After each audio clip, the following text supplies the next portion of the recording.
Okay, folks, I just finished Lightbringer by Pierce Brown, and I've got some non-spoilery thoughts that I have got to get out. So here we go. Now, for those who might not be familiar, this is book 6 of Pierce Brown's Red Rising saga and the most recent book written. So a lot of what I'm going to have to say may not make sense if you haven't read the others or you're not into the series.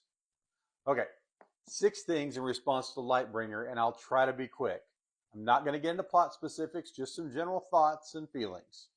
First of all, Brown continues to be one of the best writers of battle scenes I have ever read.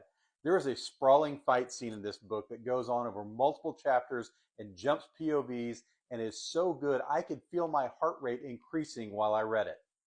Next, the politics of this book are incredible. I know that sounds boring, but the maneuvering in this book is twisty and smart and appropriate to the players involved, and it adds a ton to the book and the overall story. Again, these are really smart people playing really deep games, and I love it. Then we have Brown turning back the focus on some of the characters from the original trilogy.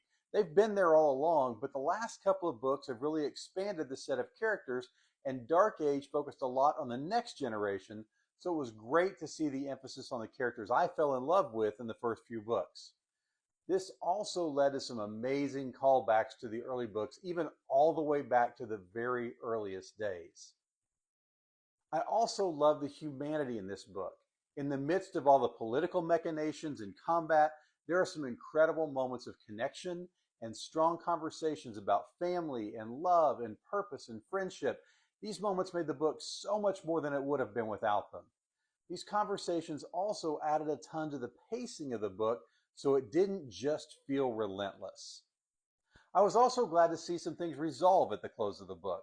There's a great setup for the next one, but there's also a lot of closure to some storylines that have gone on for multiple books, and it was good to see how those wrapped up, even as the larger story moves forward. Finally, there's an element of hope in this book that's been absent in the last couple. Now, I've said before that I love the darker turn that this second set of books has taken, but I also like seeing the light peek through just a little bit in Lightbringer. I love this book. It's become my favorite in the series, and that's saying something. I'm not a rereader because there's just too many books and life is too short, but I'd go back and reread these last 3 Red Rising books. In fact, that's probably going to happen when Red God comes out. So let's hear it.